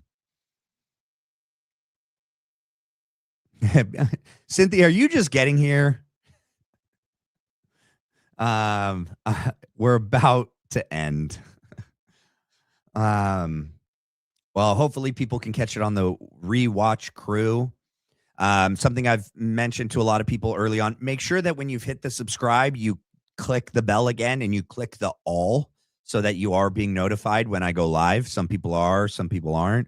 You kind of have to hit the subscribe button twice. You got to re-click it to click the all, or else it just automatically clicks the personalized, which is basically nothing unless you personalize it. So thank you, Jim Bear. Yeah, the kid was a moron. Hopefully him and his buddy will accept my offer to debate me, and we can put their,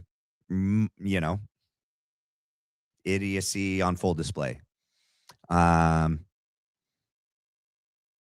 Don't leave us. Nerd, don't leave us. Did you just get here, MRK Perspective? Are you guys not getting notified? I will rewatch. Love you guys. Love you guys too. Please make sure you guys, please hit the like, hit the subscribe. It's the best way to help the channel. And let's see, stay tuned for tomorrow's live. I mean, I'm pretty much consistent. It's like 6 p.m. That's the best time I can do lives during the week. And it just, I think it's a pretty consistent time, so that I do those on the weekends, I think, at the same time. Waiting to hear back from John Bray to schedule him coming on the podcast. He did get back to me and said he wants to come on. Just trying to hammer out the date and the time. Hopefully it's this week. Say some prayers, waiting on that. And then what else? I've also messaged some other individuals like Mitch Snow, Matt Tusaroni, Dino. Hopefully they get back to me and we'll come on the show. So I'm working on things, guys. Thank you guys for all your love and support. Love you guys. You guys are the best community on the internet, on YouTube. Well, God bless you guys. Have a great night. Stay tuned. I'll see you guys tomorrow. God bless you guys.